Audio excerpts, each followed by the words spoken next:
as much as I love a good food truck, or as much as I love, a good, down in San Diego, after going out at the bars, I love to get the burrito from the guy out on the corner who's got the burritos in the cooler, and those are great burritos. But, it's not fair to the guy who's paying rent, paying taxes, paying insurance, paying for the utilities in the taco store right there, And so I always, it's like, this is just, it's really not right. I mean, that food truck could just pull up but what's interesting about it is, as you see retail vacancy occur, if it's a restaurant space as an example, many times you will see a guy who's got a food truck who wants to lease that space.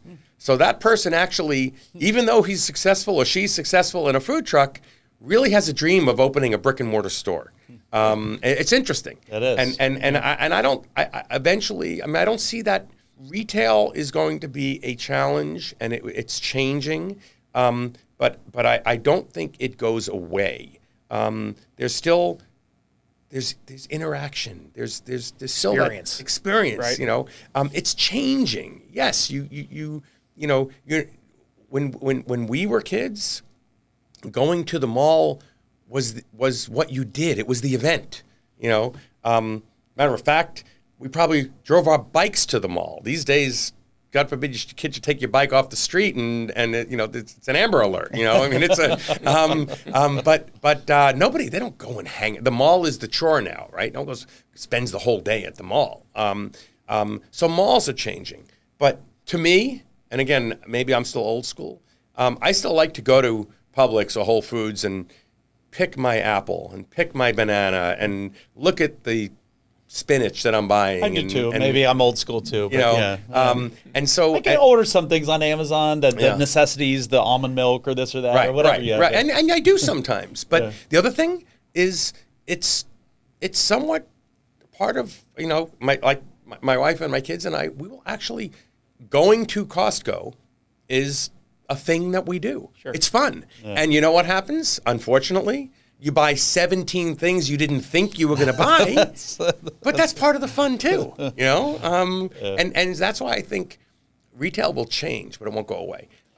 So on that note, with your experience, you wear two hats. You wear the Kraus hat of being on the Kraus team, that you invest with them and what they want to invest in together communally. You make decisions on that, and then you have your own portfolio that obviously you're investing in multifamily, but and now with Kraus. Yeah. And now with Kraus too, right. So you're cross kind of pollinating in that multifamily industry. Is it your gut, having been in commercial for so long, now in multifamily for the last few years, that you want to continue moving in the multifamily direction full speed ahead? Or will you also on a personal level start looking at commercial deals? Yeah, what's your preferred asset class? Well, follow up to that. Yeah, that's a better way to say it. It's a great question. So let me and the answer for me, and then for everybody else, is it kind of depends on where you are in your life. The multifamily, again, part of it is if you have a good team, but still requires more attention. But the benefit of the multifamily, here's the benefit, which also can be a negative. If you do, just to use that McDonald's again as an example, if their rent is $100,000 for 5 years, and then it goes up to maybe $120,000 for 5 years, and so on, that rent is set in stone.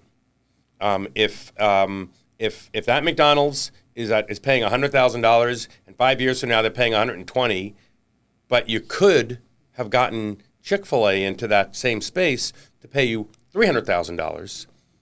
Too bad. That's the downside. You got McDonald's, $120,000. It is what it is.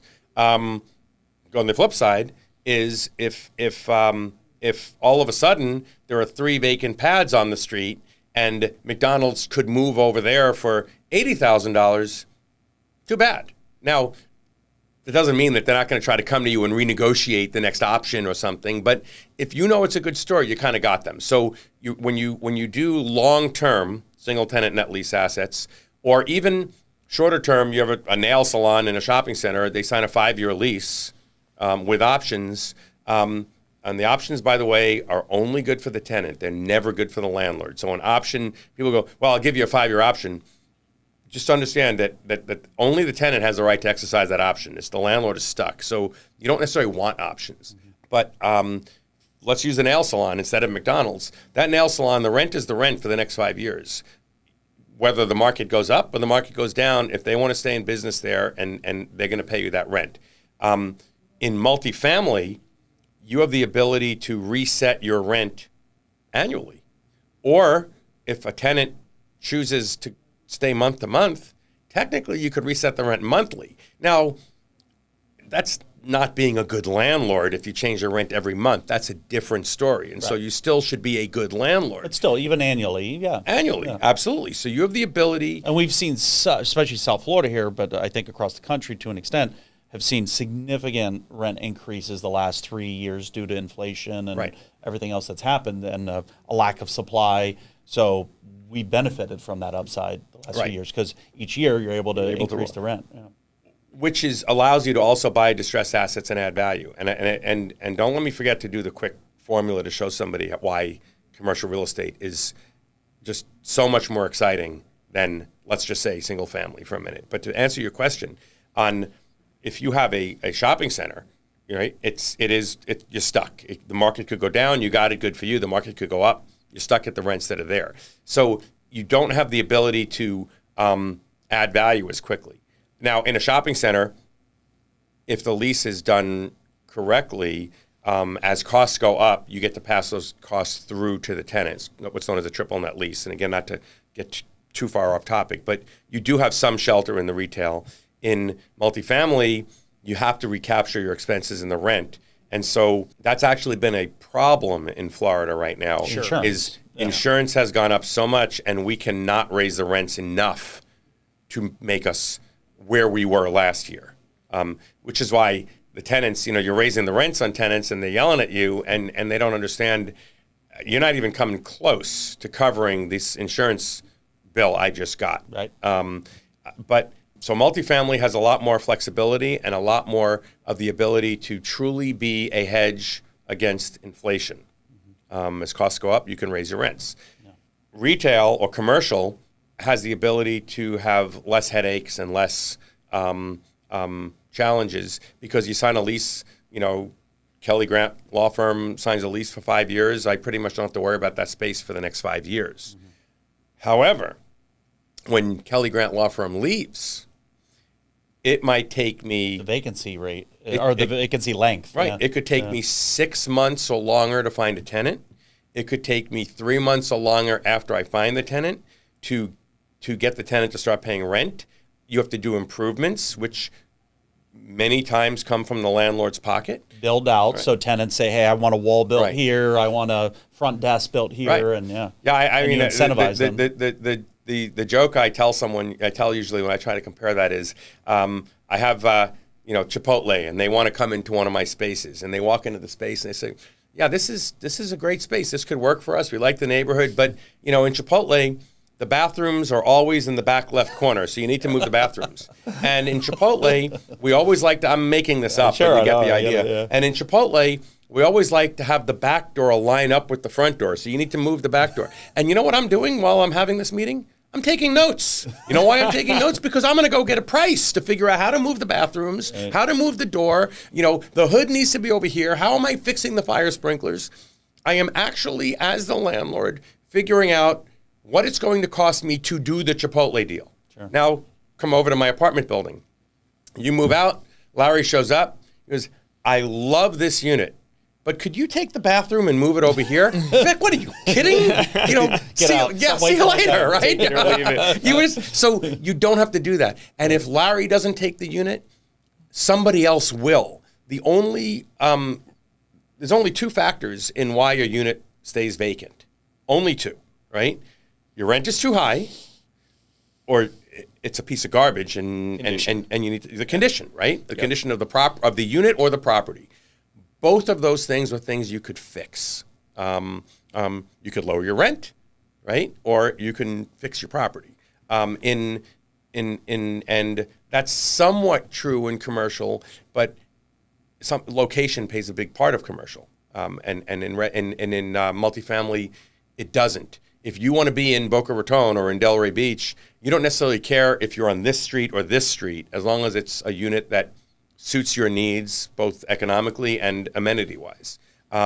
If you are Starbucks, there's a big difference between being on the going to work side of the street before I-95 and being 2 blocks off of the street that has an exit on I-95. You need to be on a street that has an exit or an entrance onto the interstate or the freeway, because in the days before COVID, as you're driving to work, you stop and get a coffee, and there's actually a science to that. I mean, you will see, you probably never paid attention to this, but your coffee shops are usually on the right-hand side of the road going towards the freeway, and your KFC, or this isn't always true because it's still shopping center related as well, but your KFC or your Wendy's or your whatever it is usually on the right-hand side of the freeway, right-hand side of the road, coming from the freeway, going home, right? Not always true, but more true than not. Sure.